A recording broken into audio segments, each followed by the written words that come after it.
নবীজি বললেন, সাহাবীরা তোমরা শোনো, আল হাসান ওয়াল হুসাইন ইবনা, আমার হাসান আর হুসাইন আমার দুইজন বংশধরেরা, মান আহাব্বাহুমা ফাকাদ আহাব্বানি, এদেরকে যারা ভালোবাসবে তারা আমি নবীকেই ভালোবাসবে, আমি নবীকেই তারা ভালোবাসবে।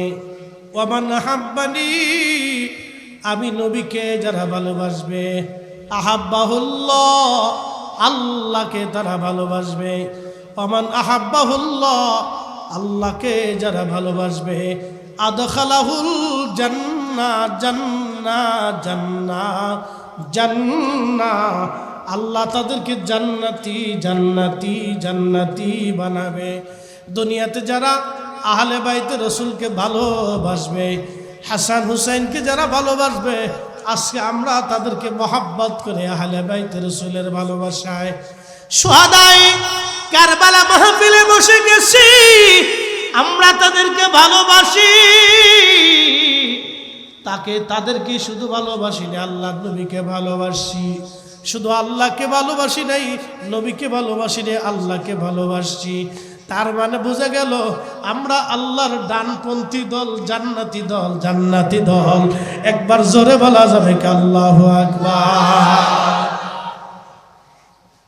আমরা কোন দল? ডানপন্থী দল, জান্নাতি দল, জান্নাতি দল। চানগাঁওবাসী মনোযোগ দিবেন, পরের লাইনে নবীজি বলেন, ওমান আবগাদাহুমা ফাকাদ আবগাদানি, এদেরকে যারা কষ্ট দিবে তারা আমি নবীকে কষ্ট দিবে। ওমান আবগাদানি আবগাদাহুল্লাহ, আমি নবীকে যারা কষ্ট দিবে তারা আল্লাহকে কষ্ট দিবে। আমি নবীকে যারা কষ্ট দিবে তারা আল্লাহকে কষ্ট দিবে।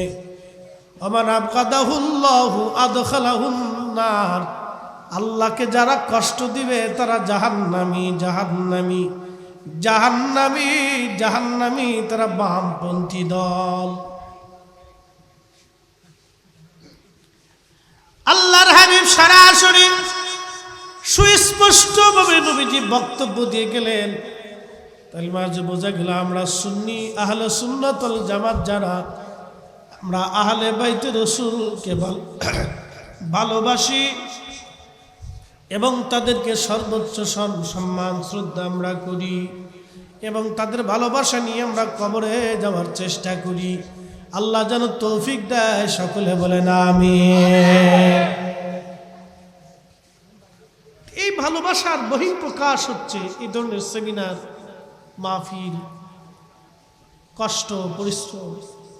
একটা প্রোগ্রাম সাজাইতে অনেক পরিশ্রম, অনেক দিনের চিন্তা চেতনা থাকে, অনেক দিন ধরে এই ম্যানেজমেন্টের জন্য এটা রূপরেখা প্রণয়ন করতে হয়। এটা একদিনে সম্ভব হয় না, অনেকজনের মেধা ব্যয় করতে হয়, অনেকজনের পরিশ্রম করতে হয়। তারপরে এটা শেষ হওয়ার শেষ ব্যক্তি পর্যন্ত, তাবারক দেওয়ার শেষ পর্যন্ত এটা ম্যানেজমেন্ট যার যার জিনিস তার তার কাছে সম্পূর্ণ বুঝিয়ে দেওয়ার মাধ্যমে সমাপ্ত হয়। এটার পিছনে যে অর্থ, যে মেধা, যে পরিশ্রম, যে শারীরিক শ্রম, যে ঘাম ঝরানো, এটা ভালোবাসার একটা বহিঃপ্রকাশ। তাই আমি যে ভালোবাসি তার একটা রূপরেখা। প্রিয় উপস্থিতি, শুহাদায়ে কারবালার আলোচনা অনেক দীর্ঘ, অনেক বড় লম্বা, ইতিহাসের বিতর্কতাও অনেক বিরাট। আমি ওই দিকে যাব না। কোনো বিতর্ক বিষয় আপনাকে নিয়ে, এটা আমাদের কাজ না। আইম্মা ইকরাম সমাধান দিয়ে গেছেন সাহাবা ইকরামের ব্যাপারে, তারা আল্লাহর দরবারে অনেক সম্মানিত। তাদের কোনো বিষয়ে আমাদের আঙ্গুল তোলা যাবে না, কলম ধরা যাবে না, বক্তব্যও দেওয়া যাবে না। খুবই মনোযোগ দিয়ে কথা শুনবেন। আল্লাহর হাবিবের আওলাদ রাসূল ইমাম হুসাইন রাদিয়াল্লাহু আনহু কারবালায় শহীদ হবেন। এই বিষয়ে ইমাম আহমদ ইবনে হাম্বল রাহিমাহুল্লাহ কেন হাদিসে কারিমা লেখেন, হযরত আলী রাদিয়াল্লাহু আনহু সিরিয়াতে যুদ্ধের জন্য রওনা করেছেন সৈন্যবাহিনী নিয়ে। কারবালার পাশ দিয়ে ফোরাত নদীর তীর ঘেঁষে উনি সৈন্যবাহিনী নিয়ে রওনা করেছেন। ওনার বিরাট বড় সৈন্য 50,000 সৈন্য নিয়ে রওনা করেছেন। ঠিক কারবালাতে যাওয়ার পরে হযরত আলী রাদিয়াল্লাহু আনহু তিনি ঘোড়ার পিঠ থেকে নেমে গেলেন। ওইখানে এক ধরনের গাছ ছিল, গাছের নাম হামজাল। এই হামজাল গাছের পাশে গেলেন, ওইখানে যাই নামাজ বিছিয়ে তিনি নামাজ আদায় করলেন। নামাজ শেষে তিনি দোয়া করলেন। একসাথে বলবেন মারহাবা। না না, জোরে বলেন, জোরে জোরে, আরো জোরে, আরো জোরে। সালাতের পরে দোয়া, সালাতের পরে দোয়া আল্লাহর কোরআন কর্তৃক এটা প্রতিষ্ঠিত।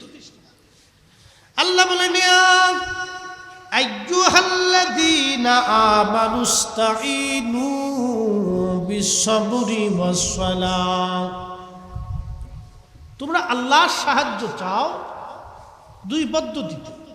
এক পদ্ধতির নাম হচ্ছে সবর, ধৈর্য, আর এক পদ্ধতির নাম হচ্ছে সালাত, নামাজের মাধ্যমে।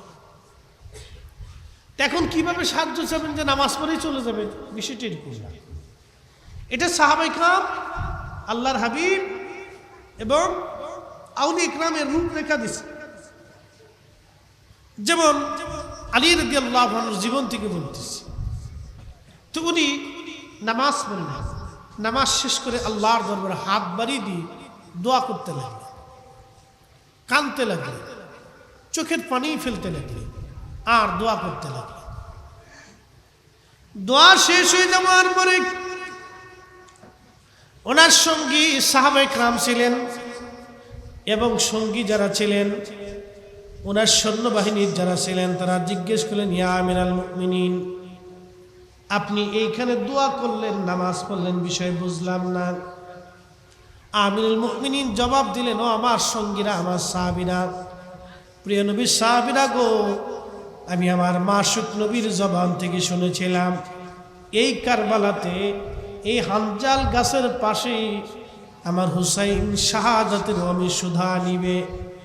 আমার হুসাইনের সঙ্গে সেই দিন তার প্রিয়জন এখানে নির্মমভাবে শহীদ হবে। খুবই জুলুম তাদের সাথে সেই দিন করা হবে। ও আমার সাথীরা, আমি আমার রসুলের জবান থেকে শুনেছি সাহাবায়ে কেরামের শাহাদাতের পরে, সাহাবীদের শাহাদাতের পরে সৃষ্টির মধ্যে সবচেয়ে দামি শহীদ তারা হবে যারা আমার হুসাইনের সঙ্গে এই ময়দানে শহীদ হবে। একসাথে জোরে বলা যাবে কি আল্লাহু আকবার। আমার হুসাইনের সাথে এই ময়দানে যারা শহীদ হবে তারা সাহাবায়ে কেরামের শাহাদাতের পরে আল্লাহর দরবারে সবচেয়ে দামি শহীদ হবে। সাথীরা, তোমরা যদি ওই সময় বেঁচে থাকো আর কারবালায় যদি তোমরা থাকো, তাহলে শুনে রাখো আমার হুসাইনের পক্ষ সেই দিন তোমরা নেবে। আমার হুসাইনের ডানে বামে পিছনে দাঁড়ায় তোমরা জিহাদ করে শহীদ হবে। ওই সময় আমার হুসাইন থাকবে হক। হযরত আলী কাররামাল্লাহু আজ বলতেছে, ও সাথীরা, যদি তোমরা সেই দিন বেঁচে থাকো অথবা কারবালাতে উপস্থিত থাকো, তাহলে আমার হুসাইনের পক্ষ নিবে। তার ডানে বামে পিছে থেকে তার সাথে পক্ষ নিয়ে যুদ্ধ করবে, লড়াই করবে, শহীদ হবে।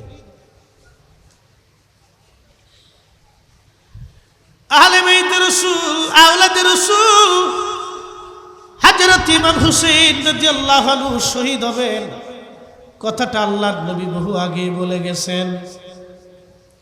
বলে, হুজুর, তাহলে এত বছর পরে আমাদের কান্নার প্রয়োজন কি? উনারা এত সম্মানিত ছিলেন আল্লাহর দরবারে। যদি বলতেন, রব, এত কষ্ট করে আমি শাহাদাত নেব না, আল্লাহ সাহায্য করতেন আসমান থেকে বৃষ্টির পানি দিয়ে আহলে বাইত রাসূলের কলিজা ঠান্ডা করে দিতেন। কিন্তু আমার মালিক আমার আল্লাহ এই ঘটনাটা কেন ঘটাইলেন? উম্মতে মুহাম্মাদের জন্য কিয়ামত পর্যন্ত পরীক্ষা। কে আমার রাসূলের আওলাদকে মহব্বত করে, কে ভালোবাসে? যারাই কিয়ামত পর্যন্ত হুসাইনি মহব্বতের চোখের পানি ছেড়ে তিনাদের মহব্বত নিয়ে যারা চোখের পানি ছাড়বে এবং আদর্শ গ্রহণ করবে, কিয়ামতের ময়দানে আমার রব আমার আল্লাহ তাদের গোলাম বানাইয়া হাসরের ময়দানে তাদের সঙ্গে আমার আল্লাহ একত্রিত করে দিবে। একবার জোরে বলা যাবে কি সুবহানাল্লাহ। সালাতুন ইয়া রাসূলুল্লাহ আলাইকুম, সালামুন ইয়া হাবিবাল্লাহ, সালাতুন ইয়া রাসূলুল্লাহ আলাইকুম, সালামুন ইয়া হাবিবাল্লাহ। ইতিহাস বড় নির্মম, বড় কঠিন।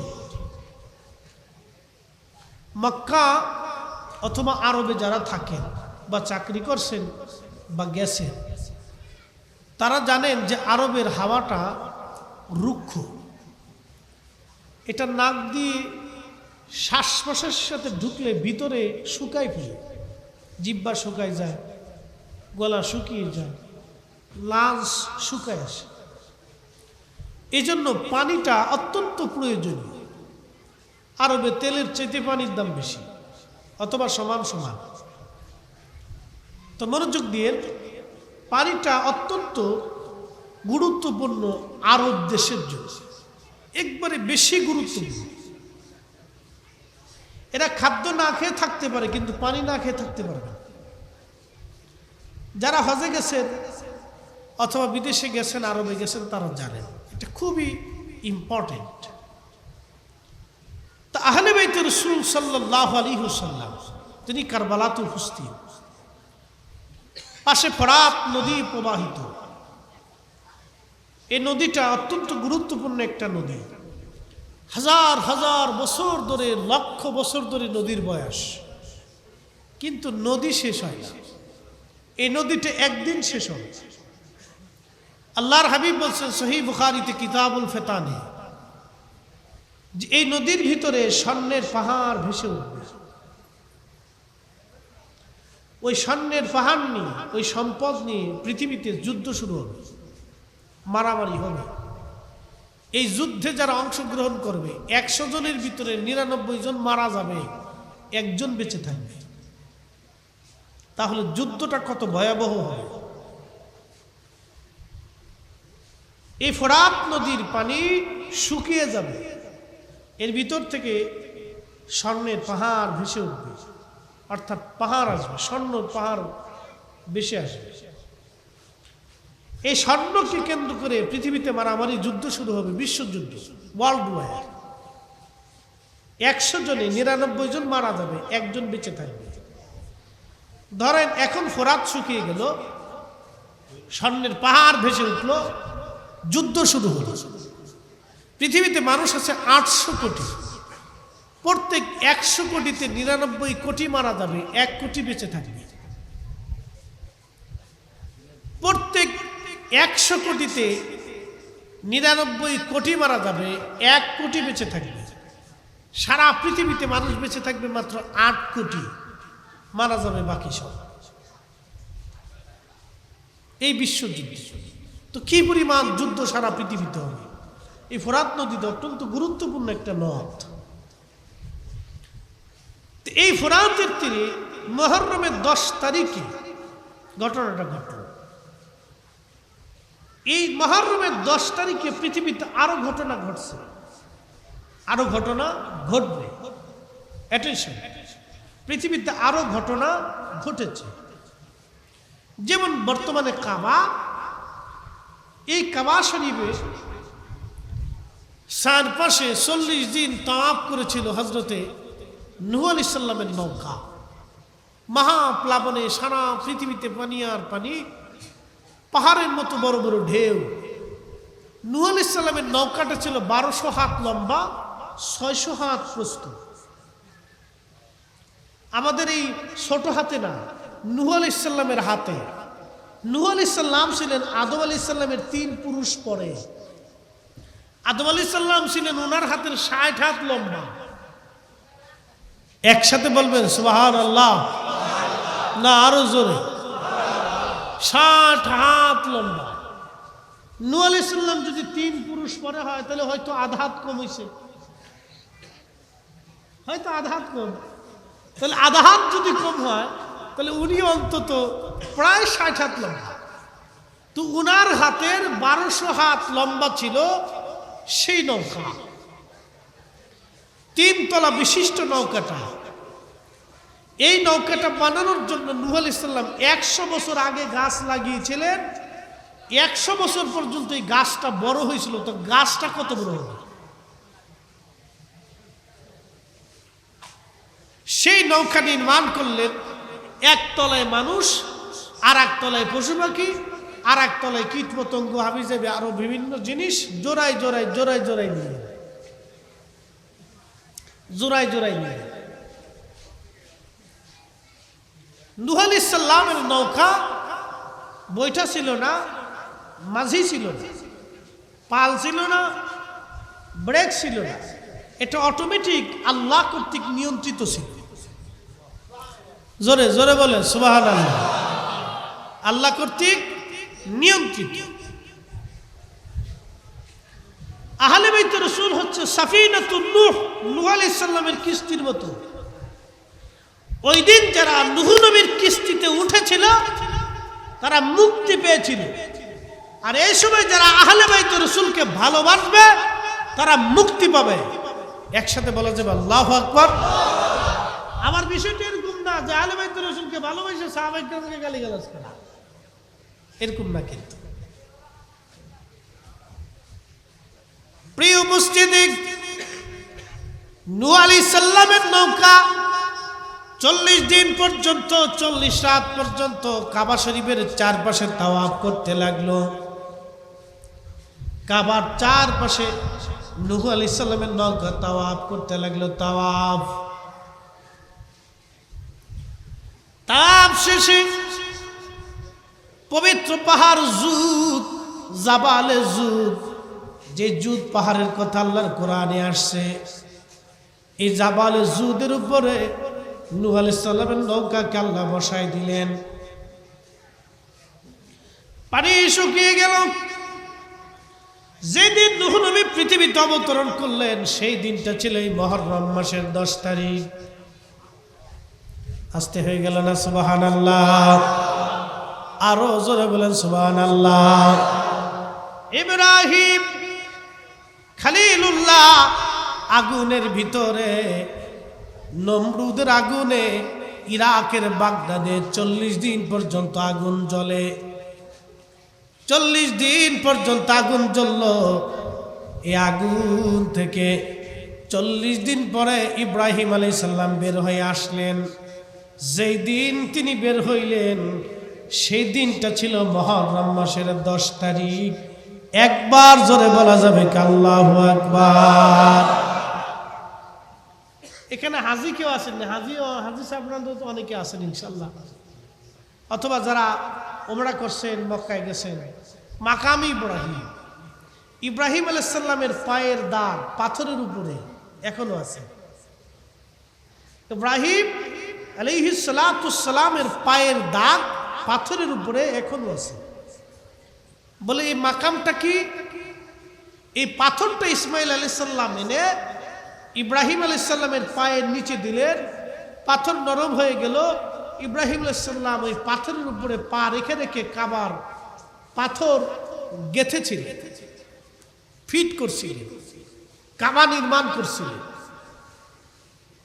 কাবা শরীফে ওই পাথরে ইব্রাহিম আলাইহিস সালামের পায়ের দাগ লেগে গেছে।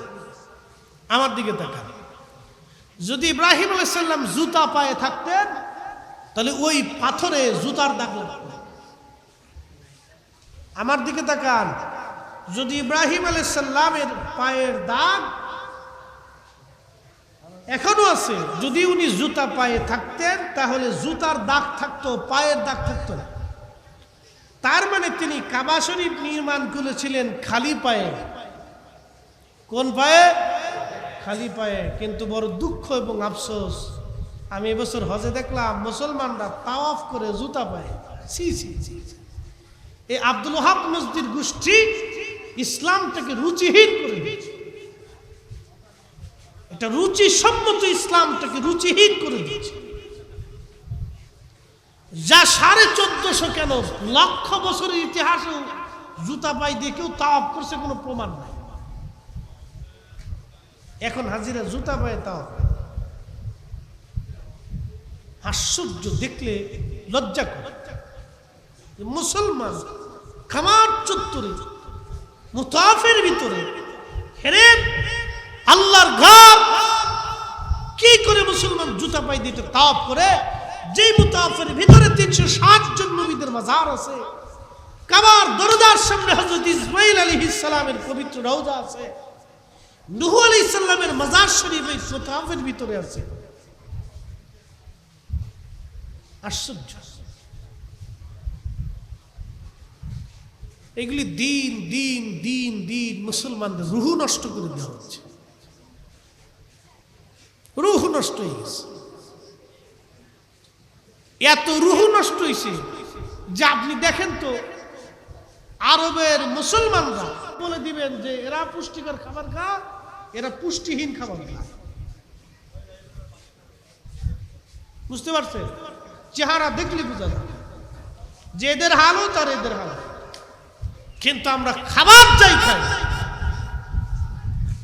ইমানের বেলায় আমরা দুর্বল না। কথা কর না কেন? না ভুলে গেছে? আমাদের শারীরিক দুর্বলতা আছে কিন্তু ইমানের বেলা দুর্বলতা নেই। একসাথে বলা যাবে আল্লাহু আকবার। না না, আরো জোরে বলো। অথচ এই আরব সারা পৃথিবী দখল করে ইসলাম প্রতিষ্ঠিত করেছে। সে আরবরা আজকে জিমিয়ে গেছে, পোল্ট্রি মুরগির মতো হয়ে গেছে।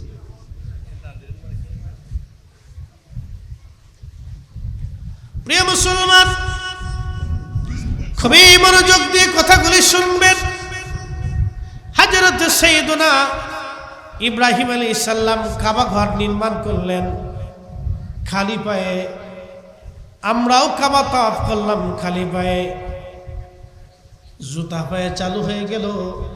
আগামী 2-4 বছর পরে দেখবেন মুসলমান সবাই জুতা পায়ে তাওয়াফ করে। মসজিদে নববীতে দেখলাম জুতা পায়ে পুলিশ হাঁটা চলাফেরা করে। কি বুঝলেন আপনি? কি বুঝলেন আপনি? মসজিদে নববীতে পুলিশরা জুতা পায়ে দিয়ে ডিউটি করতেছে, আবার কারো জুতা ছাড়াও আছে, কেউ জুতা পায়ে দিয়ে চলে। বলবেন হুজুর এগুলি কি ফরজ ওয়াজিব? না না, ফরজ ওয়াজিবের কথা বলতেছি না। আজকে একটা ঘটনা শোনাই। 470 বছর পরে 530 হিজরির ঘটনা। 470 বছর পর ইমাম হুসাইন শহীদ হয়ে গেলেন। 470 বছর পরে বর্তমান যে ফিলিস্তিনে যুদ্ধ হয়, এই গাজার নাম আগে ছিল আসকালান।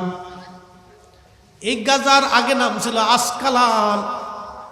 এই আসকালানে ইমাম হুসাইন রাদিয়াল্লাহু আনহুর কর্তৃত মস্তক মোবারক কেটে নিয়ে সুদূর ইরাকের কারবালা হয়ে, কুফানগর হয়ে, সিরিয়ার দামেস্ক হয়ে ওই পবিত্র মাথা মোবারক সমাহিত করা হলো সিরিয়ার ওই ফিলিস্তিনের আসকালান শহরে। শুনবেন, বুঝে যাবেন। কারো বিরোধিতা করার জন্য আসিনি, আপনাকে বোঝানোর জন্য আসছি। সঠিক ইসলামটা আহলে সুন্নাত ওয়াল জামাতের ভিতরে পাবেন, অন্য কোথাও নাই। রুহুওয়ালা ইসলাম যদি পেতে চান তো কাদেরিয়া, তো চিশতিয়া, তো নকশবন্দিয়া, তো মুজাদ্দিদিয়া এগুলির ভিতরে পাবেন। আর রুহুবিহীন ইসলাম যদি পেতে চান তাহলে ওইটা ওই আব্দুল ওহাব মসজিদ দলে চলে যান। শুধু নামাজ পড়ে বাড়ি চলে যাবেন, ও পর্যন্ত শেষ, আর কিচ্ছু নেই। আবার এখন সুন্নত আগে পরে এগুলি বাদ দিয়ে ফেলতেছে। দোয়া তো নাই, দুরূদ শরীফ তাদের কাছে একটা বুঝার মতো মনে হয়। আল্লাহ রসুলের শান গাইলে তাদের শরীরে চুলকায়। ব্যাধি, বিরাট বড় ব্যাধি। এই ব্যাধি একবারে আপনার কি বলে ক্যান্সারের চেয়ে ভয়াবহ ব্যাধি। ক্যান্সারেরও চিকিৎসা আছে, কিন্তু এই ব্যাধির কোনো চিকিৎসা নেই। এর জাহান্নাম ছাড়ার কোনো চিকিৎসা নেই। কষ্ট হতেছে আপনাদের? কেবল 1:45 বাজে, 4টা না বাজলে কেন আর শেষ হয়? একসাথে বলেন আল্লাহু আকবার। না বেশি করবো না, আমি ঠান্ডা টনসিলে ব্যথা, কথা বললে ব্যথা করে, তারপরেও করতো। গত বছর আসি নাই, এক বিরাট বড় ঝামেলা। আমাদের দরবার শরীফে থাকতে হয়। সাবজাদারা বললেন যে অবশ্যই থাকতেই হবে আপনাকে। তো অনুষ্ঠানে আমার মতো বক্তা না থাকলে তো বুঝেনি থাকতেই হবে। এখন ওনাদের হুকুম পালন করতে যায় শাহজাহান ভাই সহ আপনাদেরকে কষ্ট দিয়ে ফেলছি। মাহফিল দিয়ে মাহফিলে না আসার মতো অভিজ্ঞতা আমার খুব কম, কারণ এগুলি করাটা অন্যায়। দ্বিতীয়ত ন্যায়ের বিরুদ্ধ। তৃতীয়ত এটা একটা কি বলে আপনার এই শরম, অনেক বড় শরম, লজ্জার কারণ। তো যা হোক, আল্লাহ রাব্বুল আলামিন এই বছর সুযোগ করে দিছেন, আপনাদের মাঝে আসছি, আপনারাও বসছেন, আল্লাহ কবুল করছেন। কত মানুষ কবরে চলে গেছে, আল্লাহ আমাদেরকে এখনো দুনিয়াতে রাখছে। আমার আরাফাতের মাঠে আমাদের চোখের সামনে মরে গেল হাজী। আহা, প্রচন্ড হিট স্ট্রোকে মরে গেল। ঠান্ডা পানি নিয়ে দিছি, তাও কথা বলে, বরফের পানি নিয়ে দিছি, কাজ হয় না, হিট স্ট্রোকে মরে গেল। কিছুই করার নেই, দেখতে দেখতে মারা গেল। তো আল্লাহর বান্দার ওই সময়টা, আরাফাতের ময়দানে মৃত্যুটা, এটা তো অন্তত দামি মৃত্যু। আরাফাতের মাঠ, এটা হলো ক্ষমার মাঠ। আল্লাহ হাজীদেরকে এখানে ডেকে নিয়ে মাফ করে দেয়। আল্লাহু আকবার। হাজীদেরকে আল্লাহ আরাফাতের ময়দানে নিয়ে মাফ করে দেয়, ক্ষমা করে দেয়। এখানে আল্লাহ হাজীদেরকে ডেকে নিয়ে মাফ করে। যদিও মনে হবে একটা মাঠে আসছে, এখানে কি আছে না আছে, আল্লাহ এখানে মাফ করে দেয় হাজীদেরকে। মুজদালিফাতে আল্লাহ মাফ করে দেয়, মিনার মাঠে আল্লাহ ক্ষমা করে দেয়, হাজীদেরকে মাফ করে দেয়। আল্লাহর ঘরে তাওয়াফের সময় হাজীদেরকে আল্লাহ মাফ করে দেয়। অত্যন্ত গুরুত্বপূর্ণ জায়গা। তো দেখতে দেখতে মানুষ মারা গেছে। তো এইরকম আমাদের মৃত্যু হতে পারতো, বা আমরা চলে যেতে পারতাম। আল্লাহ আমাদেরকে বাঁচায় এখানে রেখে দিয়েছেন, হুব্বে রাসূলের মহব্বত একটু বসার তৌফিক দিয়েছেন। এই জন্য আল্লাহর দরবারে শুকরিয়া করে আবারও বলেন আলহামদুলিল্লাহ।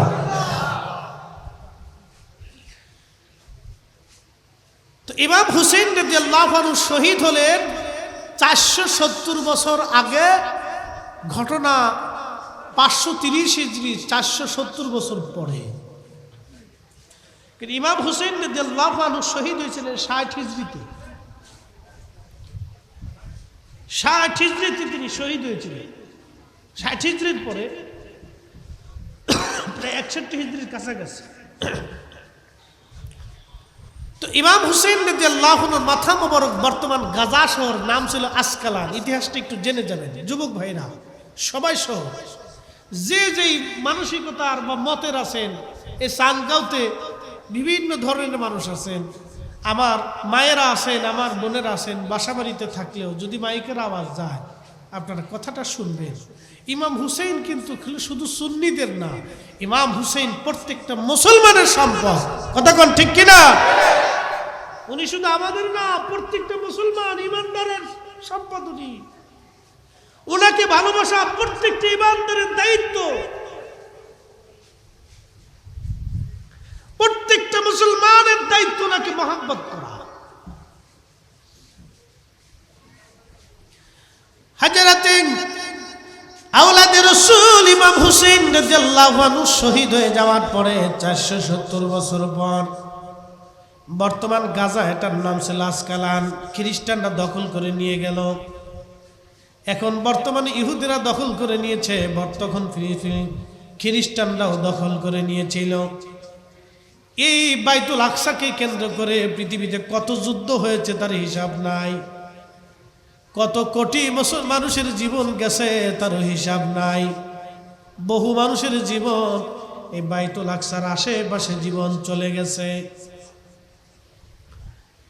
এই আসকালান খ্রিস্টানরা দখল করে নিয়ে যাওয়ার পরে মিশরের যিনি বাদশা ছিলেন তিনি চিন্তা করলেন, খ্রিস্টানদের অধীনে আমাদের সাইয়্যিদ, জান্নাতের যুবকদের সর্দার, আওলাদে রসুল ইমাম হুসেন রাদিয়াল্লাহু আনহুর মাথা পরে থাকবে, উনার মাথা মোবারক ওইখানে থাকবে, তা হয় না।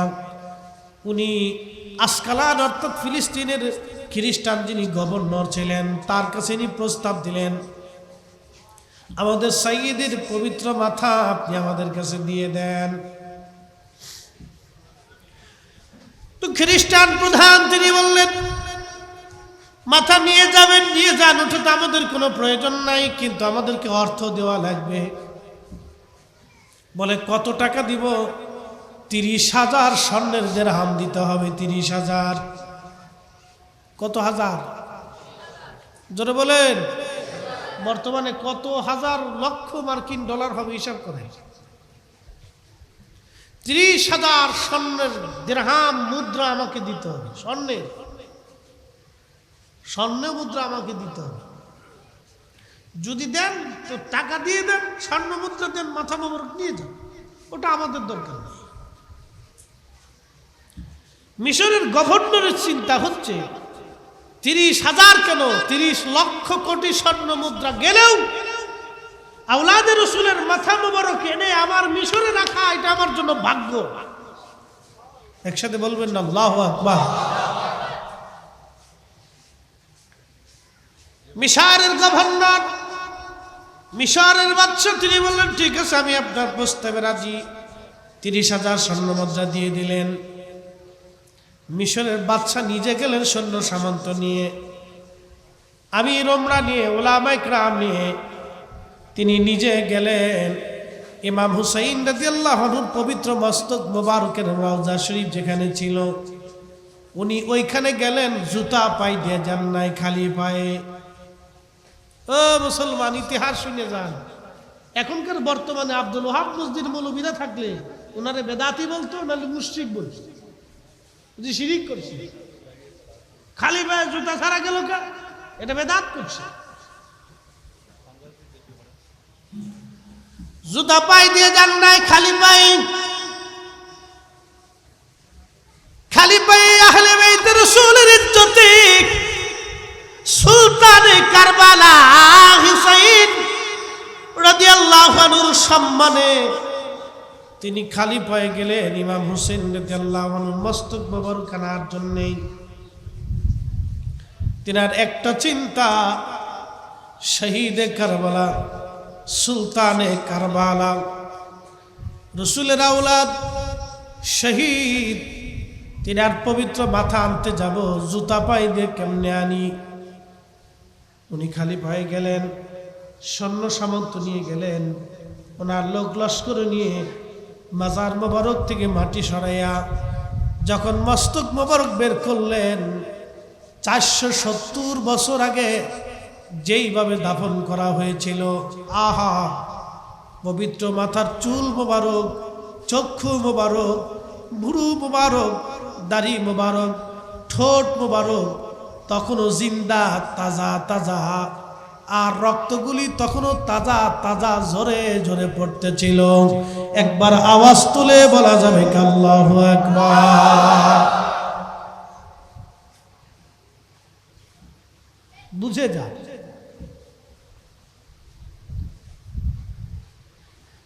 চারশো 470 বছর পরেও তখন হুসাইনের পবিত্র মাথা মোবারক জিন্দা। কর্তিত মাথা মোবারক তখনও জিন্দা। খুশবু এত সুন্দর, এতই চমৎকার খুশবু আসতে লাগলো, এতই চমৎকার খুশবু। আহারে জান্নাতের খুশবু গুলি 470 বছর পর ওনার বাজার থেকে তখন আসতেছিল জিন্দা খুশবু। যদি কোনোদিন উহুদে যান, ঠিকানা দিয়ে যায়, দিনে যাবেন না রাত্রিবেলা যাবেন। যদি কোনোদিন উহুদে যান, উহুদের একটা অংশ আছে উহুদ পাহাড়। মনে রাখবেন, দুনিয়াতে কয়েকটা জায়গা আছে জান্নাতের জায়গা।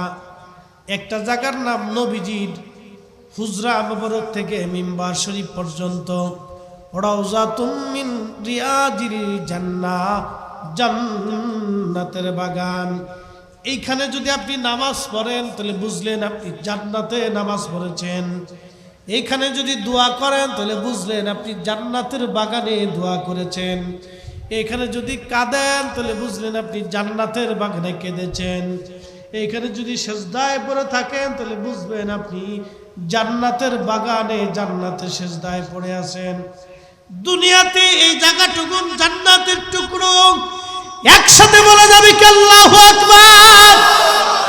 নবীজি আসা যাওয়ার কারণে হুজরা শরীফ থেকে মিম্বার শরীফে বারে বারে বারে বারে বারে বারে বারে বারে আমার নবীজি আসা যাওয়ার কারণে যদি জায়গাটা জান্নাতের বাগান হয়, আমার দেশের নাফরমান মৌলবীরা ওয়াজ করে মদিনাতে দোয়া কবুলিয়াতের কোনো জায়গা নাই।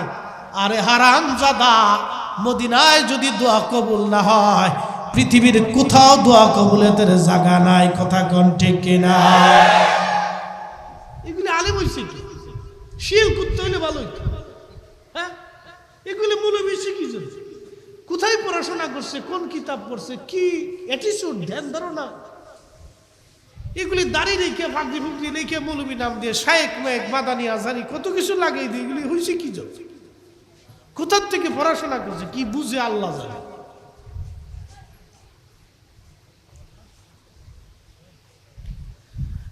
নবীর উম্মত শুনিয়া যান, প্রিয় নবী বলতেন উহুদ আমারে ভালোবাসে, আমি উহুদরে ভালোবাসি। আলা বাবি বিন আবু আবিল জান্নাহ, উহুদ জান্নাতের পাহাড়। সুবহানাল্লাহ বলবেন না?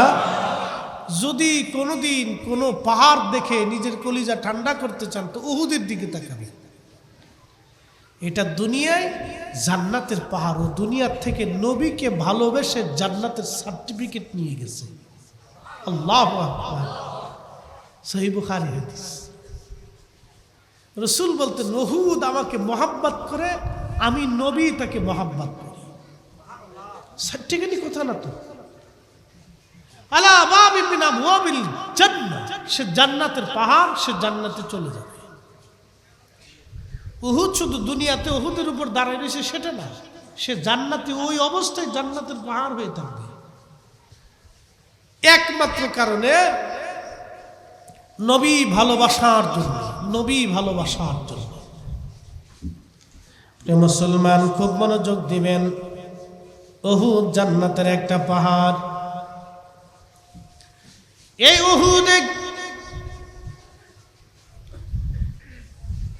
পাহাড়ে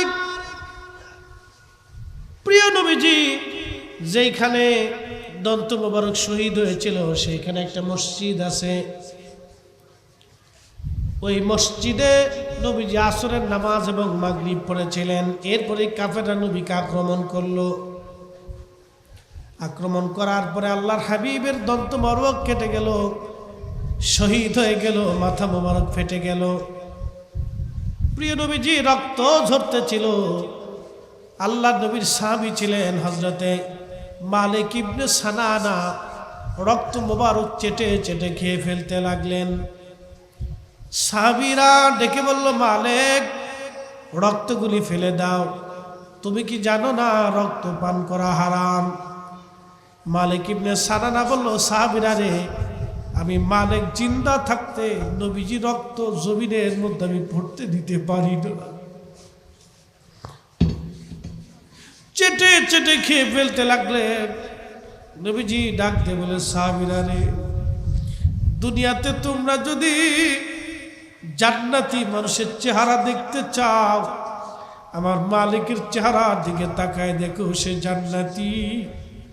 কারণ আমার পবিত্র রক্ত যা রক্তের সাথে মিশে যায় সে কখনো জাহান্নামী হতে পারে না। এই দেহ, এই রক্ত কখনো জাহান্নামে যেতে পারে না। একবার জোরে বলা যাবে কি ইয়া রাসূলুল্লাহ? পাগল ছাগল বলে কি যে মদিনায় বলে দোয়া কবুলের জায়গা নেই। নবীর বারগাহে যদি দোয়া কবুল না হয় তো পৃথিবীর কোথায় দোয়া কবুল হবে? বলে কি?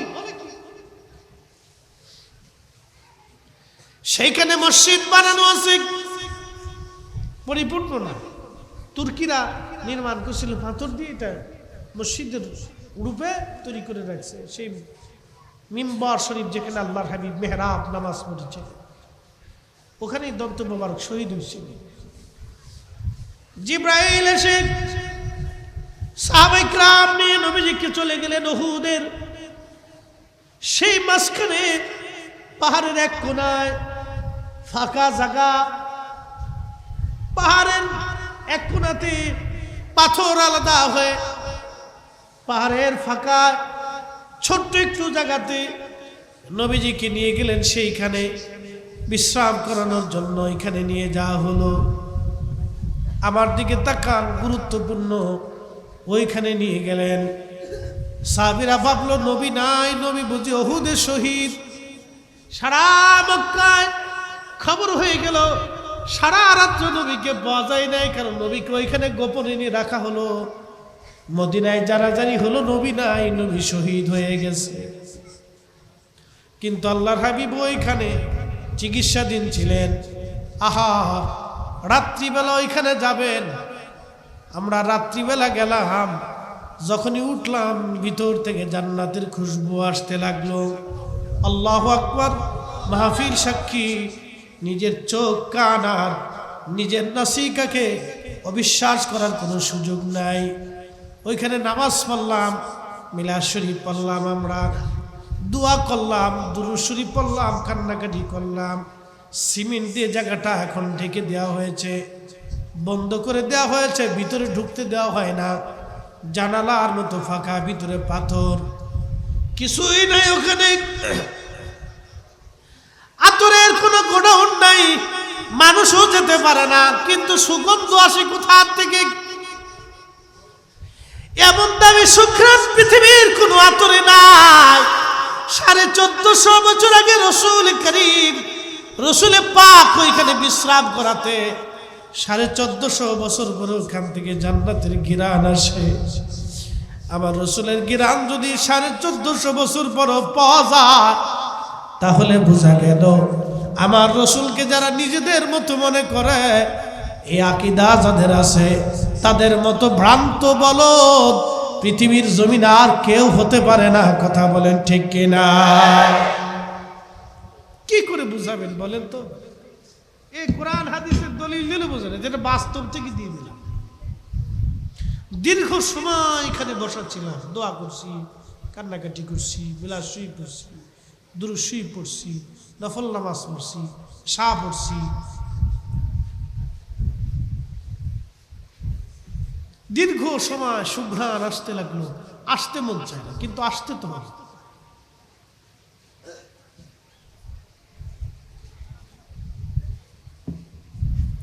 প্রিয় মুসলমান, খুবই মনোযোগ।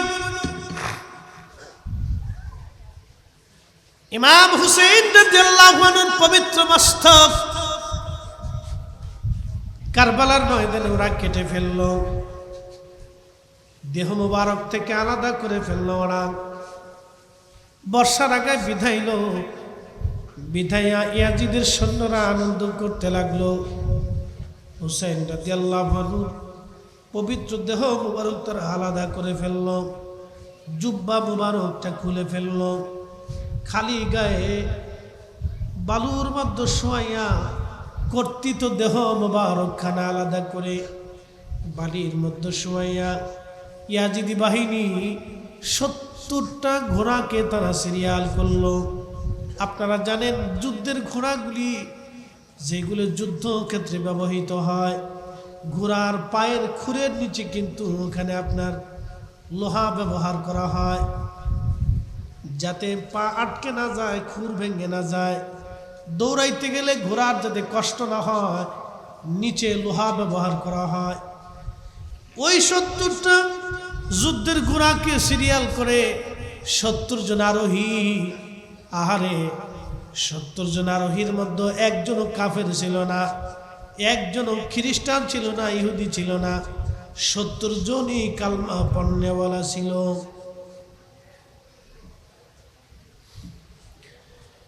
এই ইয়াজিদের সৈন্য 70 জন ঘোড়ার পৃষ্ঠে চড়িয়া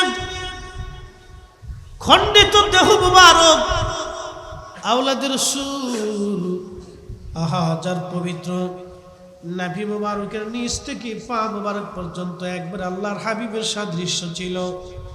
আর ইমাম হাসান রাদিয়াল্লাহু আনহু নাভি মুবারক থেকে একবারে মাথা মুবারক পর্যন্ত আল্লাহর নবীর ছিল 16 আনাই। ইমাম হাসানকে কেউ যদি দেখতো তাহলে ভাবতো রাসূল করিম স্বয়ং আসতেছে। আল্লাহর হাবিবের সম্পূর্ণ চেহারা ইমাম হাসান পেয়েছিলেন, আর নিচের অংশটা ইমাম হুসাইন রাদিয়াল্লাহু আনহু পেয়েছিলেন। মাথা মোবারক আলাদা করা হলো, খণ্ডিত দেহ মোবারক বালির উপরে শোয়াইয়া 70টা ঘোড়া সিরিয়াল করে তারা দাবড়াইতে লাগলো।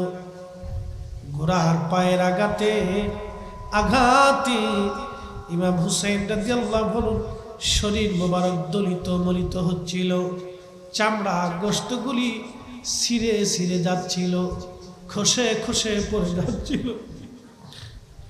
হযরত যায়েনব রাদিয়াল্লাহু আনহু সহ্য করতে না পেরে দৌড়াইয়া ভাইয়ের লাশ মুবারক ইমাম হুসাইন রাদিয়াল্লাহু আনহুর দেহ মুবারকের পাশে দাঁড়াইয়া মদিনা শরীফের দিকে তাকাইয়া তিনি কাঁদতেছিলেন আর ডাকতেছিলেন, ইয়া মুহাম্মাদ ইয়া মুহাম্মাদ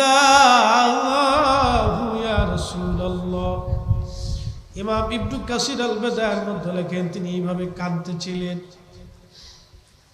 কেঁদে কেঁদে মদিনার দিকে তাকে তিনি কাঁদেন আর বলেন, নানা গো, উবালি বাতাসগুলি কারবালায় আপনার হুসাইনের দেহ মুবারকে ধুলাবালি ছড়ায়।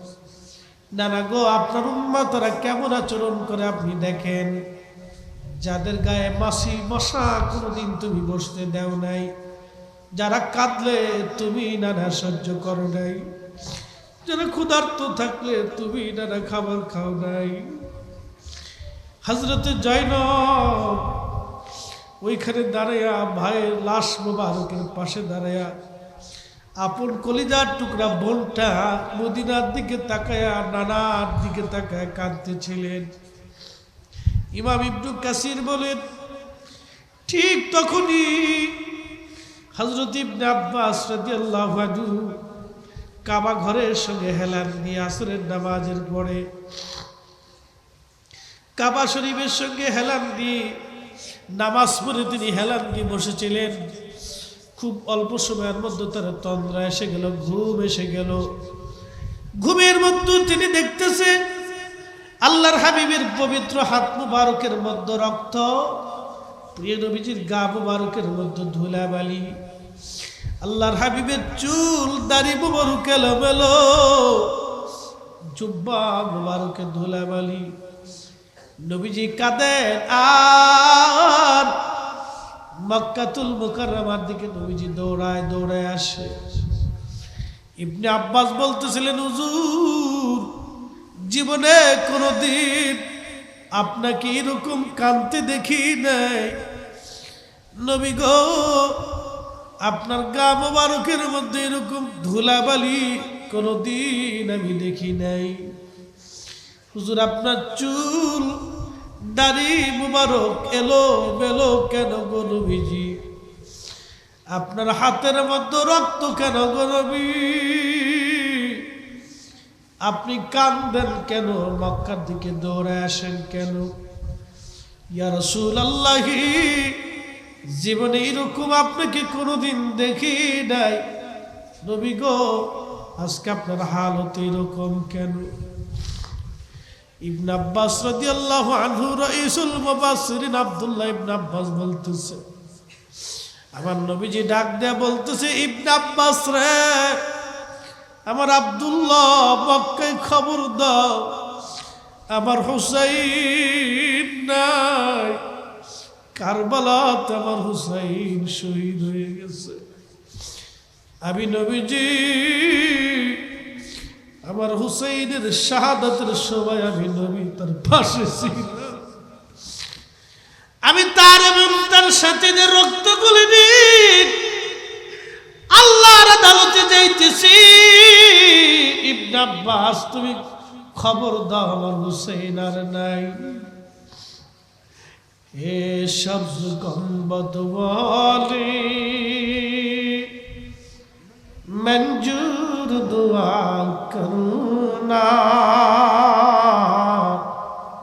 जब वक्त नजर आए आका दीदार आता करना दीदार आता करना। मैं कब्र अंधेरी में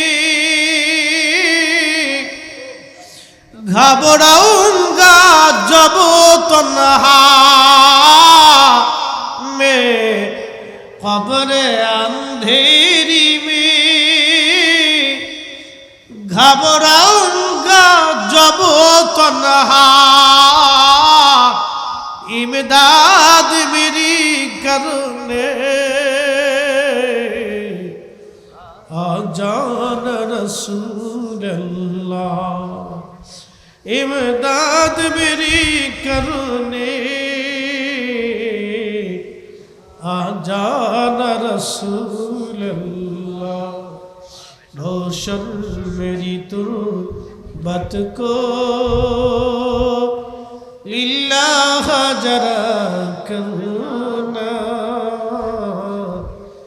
जब वक्त नजर आए आका दीदार आता करना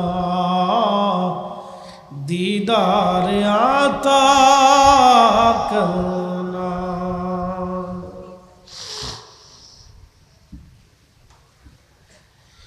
আবার নবী ডাকতে বলতেছে ইবনে আব্বাস খবর দাও মক্কার নবীজি তার শাহাদাতের সময় পাশে ছিলাম। চিৎকার মেরে ধরে বলেন তো ইয়া রাসূলুল্লাহ। আহা নবীজি মদিনার থেকে কারবালায় আহলে বাইত রাসূলের শাহাদাতের সময় যদি নবীজি তার পাশে থাকে আমরা অধম মিসকিন গুনাহগার আশিক রাসূলদের শাহাদাতের সময় আবার প্যারা নবীজি আশিক রাসূলদের ইন্তেকালের সময় অথবা তাদের কবরে রাহমাতুল লিল আলামিন তশরিফ গ্রহণ করে তাদের কবরগুলিকে ফুল বাগান বানায় দিয়ে যায়। কি কথা বলেন ঠিক কিনা? তো আহলে বাইত রাসূলের শাহাদাতের 22 দিন পরে মক্কায় খবর আসলো যে ইমাম হুসেইন শহীদ হয়ে গেছেন কারবালাতে। নির্মম ভাবে তাকে শহীদ করা হয়েছে। বড় কঠিন এই সময়টা, আজকের এই রজনীটা, আজকের এই রাত্রটা ইমাম হুসেইন রাদিয়াল্লাহু আনহুর পরিবারের জন্য বড় বেদনার রজনী ছিল। বুঝতে পারতেছেন যে কেউ বাঁচা ছিল না, শুধু পুরুষ সদস্যের ভিতরে ইমাম জয়নুল আবিদিন রাদিয়াল্লাহু আনহু একা বেঁচে ছিলেন। এই রাতটা তাদের জন্য বিভীষিকার রাত ছিল, বড় কষ্টের রজনী ছিল। 10ই মুহররম দিন যে রাত্রিবেলা। শোনেন, যাদের অন্তরে ইশকে রসুল আছে তারা এই দিনটাকে, রাতটাকে বড় কষ্টের এবং বেদনার দিন ও রাত হিসেবে গ্রহণ করে নেয়। আমাদের আমল নাই, তাহাজ্জুদ নাই, ফরজ নাই, সুন্নত নাই, কিছু নাই। মেহশরের মাঠে আল্লাহর দরবারে পেশ করার মতো কিছু আমাদের নাই।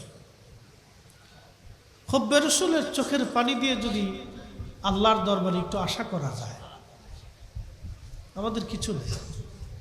রাসূলের মহাব্বতের চোখের পানি দিয়ে যদি একটু আশা করা যায়। সুনান ইবনে মাজাত একটা হাদিসে কারীম আসছে, শুনে যান আজকে চোখের পানির দাম কত। আল্লাহর হাবিব বলছেন, ও আমার উম্মত, আমার উম্মতের চোখের পানি মাছির মাথার পরিমাণ, তার চাইতে কম সংখ্যক পানি চোখের কোনা দিয়ে একটু বে পড়ার সাথে সাথে বান্দার জীবনের সব গুনাহকে আল্লাহ মাফ করে দেয়। না আসতে হয়ে যায়।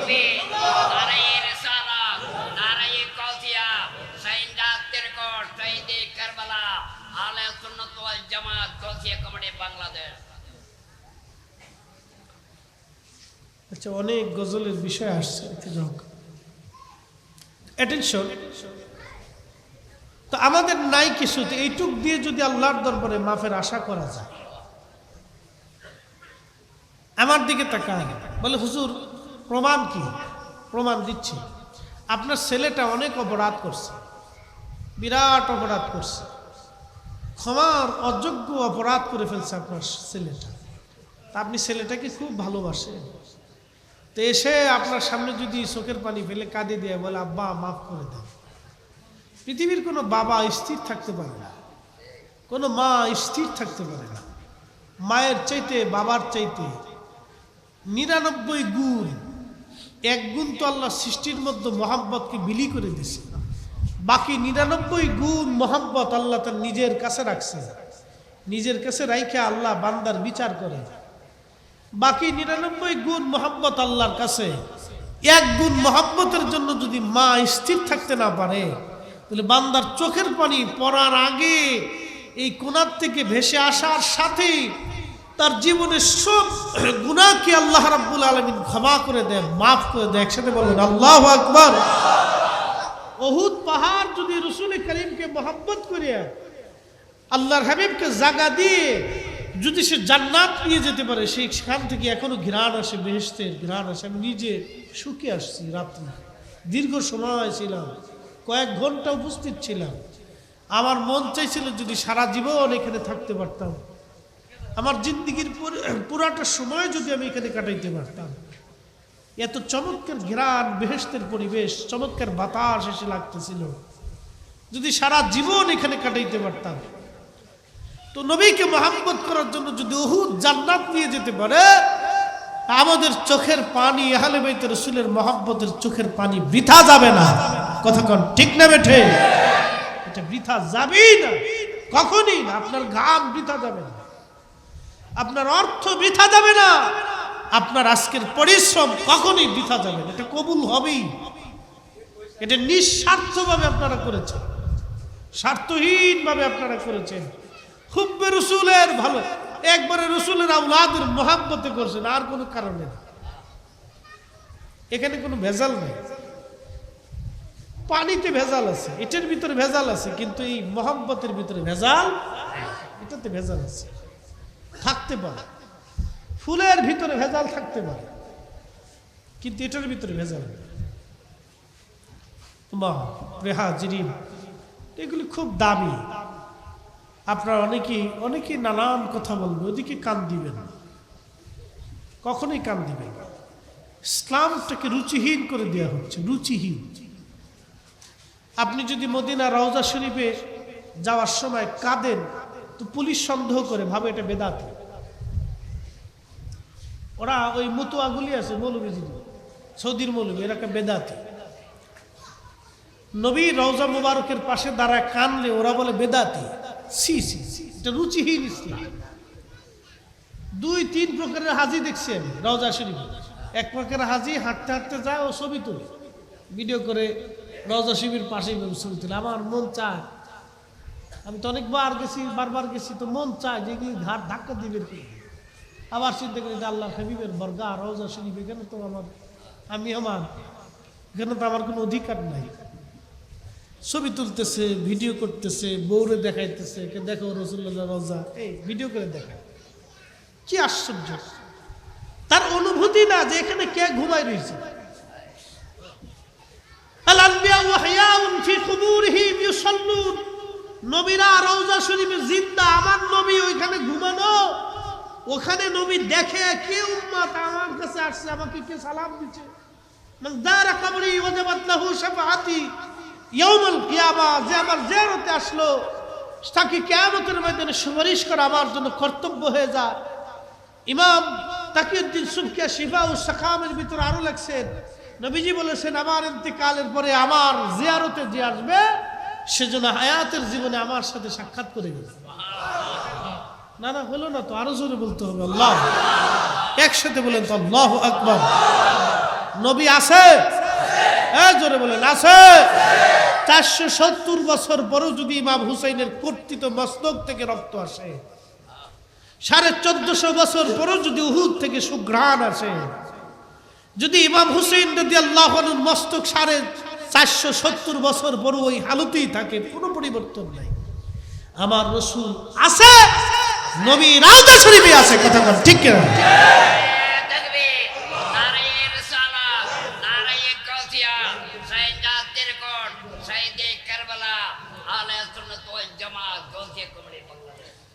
খুব মনোযোগ দিয়ে, আল্লাহর হাবিব আছেন ওইখানে যে হাজির আদব কি? কোন হাজি আছে শুধু সালাম দিয়ে চলে, তার আর কোনো অনুভূতি নেই। কিন্তু কিছু হাজি আছে যারা ওইখানে গেলে আর স্থির থাকতে, ওখানে যায়, দাঁড়ানোর তো সুযোগ নেই, দাঁড়াইলে তো অন্য হাজিদের কষ্ট হবে, এই জন্য হাঁটতে হাঁটতে যে সালাম দিয়ে দোয়া করে চলে যেতে হয়।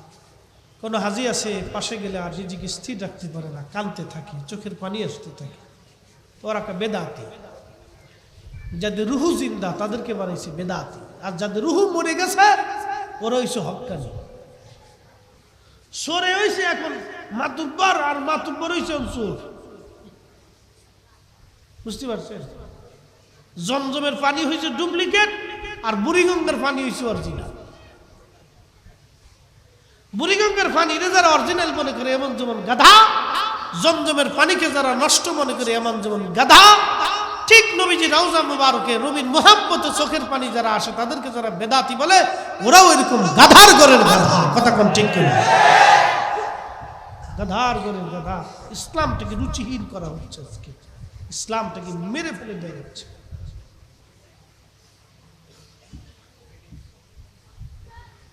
আমার হজ কবুল হয়েছে আমি জানি না। আরাফাতে মানুষের দোয়া কেন কবুল হয় জানেন? আরাফাতে হাজিরা স্থির থাকতে পারে না, আল্লাহ মাফ করে দেয়। কেন? কান্নাকাটি করে। আর যারা কান্নাকাটি নেই ওটা রুচিহীন। মিনাতে হাজি উপস্থিত হয়, হাগে মুতে পায়খানা করে, খায়, হাসে, আনন্দ করে, ফুর্তি করে। কিন্তু আবার কিছু হাজি আছে দেখবেন কাঁদতেছে, দোয়া করতেছে। দোয়া কারা করে? সুন্নি যারা, তারা মিলাদ শরীফ পড়ে, দোয়া করে, নামাজ পড়ে, কান্নাকাটি করে। বাকি দিয়ে দিত আর কিছু নেই। এরা মনে করে যে আইসি বয়ে থাকবো, নামাজ শেষ। কিন্তু দোয়াতে যখন আল্লাহর দরবারে হাত তুলে চোখের পানি ফেলে হাজি, তখন হাজির হজ কবুল হয়, তখন আল্লাহ মাফ করে দেয়। আমার বান্দার নিয়ে আসছে আমি দাওয়াত করে, আমার মেহমান। প্রত্যেক হাজি তো আল্লাহর মেহমান। আজকে আপনারা যারা আসছেন এখানে, আপনারা আল্লাহর মেহমান। আমরা সবাই কার মেহমান এখন? না না, জোরে বলেন কার? তো মেহমানকে কি কেউ খালি হাতে বিদায় করে? মেহমানকে কি কেউ অপমান করে বিদায় করে? মেহমানকে সবাই সমাদর করে। তো মেহমানকে যিনি, যার মেহমান হয়ে আসছি, এখন আমরা এই সবাই মেহমান, আল্লাহ মেজবান। তো মেজবানের কাছে যখন হাত তুলে কান্নাকাটি মেহমানি করে, তখন মেহমানকে কি আল্লাহ শূন্য ফেরায়? আল্লাহ মাফ করে দেয়। তো বুঝতে হবে, ওরা রুচিহীন করে দিচ্ছে ইসলামটাকে। এটাকে এটা রুচি নেই, এটা নষ্ট করে দিচ্ছে ওরা। খালি বেদাত বেদাত বেদাতের ফতোয়া দিয়ে এটা ল্যাংটা বানানো হচ্ছে। প্রত্যেক ঘরে ঘরে দোয়া, মিলাদ, কোরআন খতম, কালেমা খতম চলবে। কথা কন না কেন? ঠিক কিনা? হাত তুলে বলেন চলবে? না না, হাত তুলে বলেন চলবে? হাত উঁচু করে বলেন চলবে? ও বেদাতের ফতোয়ার গোষ্ঠী কি? ও বেদাতের ফতোয়া শোনার টাইম নেই। ও যদি না মানে তো ওর দাওয়াত দেওয়ারও দরকার। আমার কথা ক্লিয়ার, যে মিলাদ শরীফ পড়বে না, কোরআন খতম মানে না, দোয়া মানে না, ওর দাওয়াতও দেওয়ার দরকার। কি কথা ক্লিয়ার না? ভেজাল আছে? এর দাওয়াত দিয়ে ঘরের ভিতরে ভেজাল বাঁধানোর দরকার নাই। ভাই তোর জায়গায় তুই থাক, তোর দরকার নাই। যে মানে ও রিক্সাওয়ালা, দিন মজুর, গরিব, সামান্য শ্রমিক, ওরা দাওয়াত করে ঘরের মধ্যে নিয়ে আসেন, ভালো মন্দ খাওয়াই দেন, এটা একবারে বেশি হকা দেন। কি কথা কন না? বেশি হকা দেন। ওরা দাওয়াত করে আদর করে নিয়ে এসে আদর করে খাওয়াই দেন, বেশি হকা দেন। ওরা আদর করে খাওয়াই মহব্বত করে খাওয়াই দেন, দোয়া খের করাই দেন, কান্নাকাটি করুক, কোরআন খতম দিক, নবীর দুরূদ সালাম চলুক। আল্লাহ আমাদের প্রত্যেকের তৌফিক দান করুক, সকলে বলে আমিন।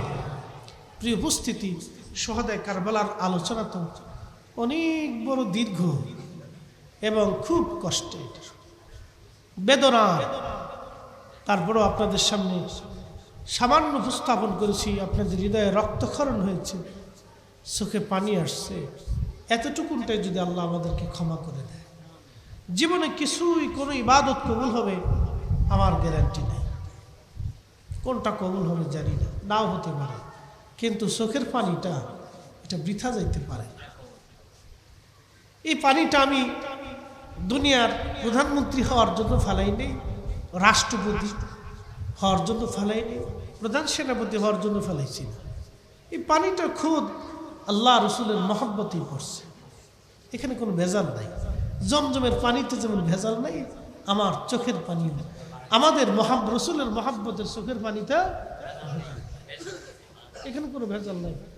আপনি কাঁদতেছেন, আল্লাহ আমার এখন অর্থনৈতিক দুরবস্থা, খুব কষ্টে আছে, আল্লাহ টাকা পয়সা দাও। আপনি টাকার জন্য কাঁদতেছেন। আল্লাহ আমি অসুস্থ আছি, এখন তুমি আমার শেফা দিয়ে দাও, শেফার জন্য কাঁদতেছে। আল্লাহ ছেলেটা চাকরি পেতেছে না, ছেলেটা ব্যবসা হয় না, ছেলেটা বিদেশ গেছে, অসুবিধার ভিতরে আছে, আল্লাহ আমার সন্তানটাকে তুমি দয়া করো। সন্তানের মহব্বতে কাঁদতেছে। একটু টাকার মহব্বত, সুস্থতার মহব্বত, সন্তানের মহব্বত। আর রসুলের মহব্বতে যখন কাঁদবেন, এই কান্নার ভিতরে কোনো ভেজাল নাই, এটা স্বয়ং আল্লাহ রসুলের জন্য নিবেদিত, এখানে কোনো ভেজাল নাই। শাহাদাতে কারবালার মহব্বতে কাঁদছেন, এখানে কোনো ভেজাল নাই, এটা একবারে নির্ভেজাল, কোনো ভেজাল নাই। তো যেই পানির ভিতরে ভেজাল নাই, যে কান্নার ভিতরে ভেজাল নাই, বোঝা গেল এটা কবুল হবেই, এটা কখনো বৃথা যেতে পারে না। কতক্ষণ ঠিক কিনা? উহুদ পাহাড় জান্নাতে চলে গেছে কান্না করিয়া। উস্তুনে হান্নানা নবীজি রওজা শরীফ, মিম্বার শরীফ এখনো যেখানে আছে, মিম্বার থেকে রওজা শরীফ পর্যন্ত জান্নাতের বাগান, রিয়াজুল জান্নাতে, ওই মিম্বার শরীফের নিচেই উস্তুনে হান্নানা একটা মরা কাঠ কান্না করে সে বেহেশত নিয়ে গেছে, নবীজির খুশিতে সে জান্নাত নিয়ে গেছে। কাসুয়া উট আল্লাহর হাবিবকে বহন করে করে সে আল্লাহর হাবিবের সাথে কান্না করে জান্নাত নিয়ে গেছে। বুঝতে পারছেন? এগুলি বৃথা যাবে না, এগুলি বৃথা যাবে না। এই যে আজকের মাহফিলটা বৃথা যাবে না। এই জন্য আপনারা হুব্বে রসুলের মহব্বত রাখবেন, সাহাবায়ে কেরামকে শ্রদ্ধা সম্মান করবেন। যে মাসালা আপনারা বুঝেন না সেদিকে আপনারা আগাবেন না। দুর্ভেদ্য মাসালা এগুলি থেকে আপনারা সরিয়ে থাকবেন। আল্লাহ রসুলের আহলে বাইতের মহব্বত নিয়ে পড়ে থাকবেন, এদিকে রুজু থাকবেন। এই বিষয়টা খেয়াল রাখবেন, যেটা বুঝবেন না ওদিকে যাবেন না। এটা দুরূহ মাসালা, আইম্মায়ে কেরামের সমাধান দিয়েছেন, অনেক বড় বড় কিতাব লিখে সমাধান দিয়ে গেছে। আরই সর্বনাশ, দলিলের পর দলিল, বিশ্লেষণ, ব্যাখ্যা অনেক দিয়ে সমাধান দিয়ে গেছে। তো যাই হোক, আউলিয়া, আতকিয়া, নুজাবা, নুকাবা, আখের আবদাল, চার মাযহাব, চার তরিকা যেদিকে থাকবে আমরা সেদিকে থাকবো। কথা বল ঠিক না বেঠে? যে আকীদায় থাকবে আমরা সেই আকীদায় থাকবো। হুজুর গাউসে পাকের চাইতে তো আমরা বেশি বুঝি না।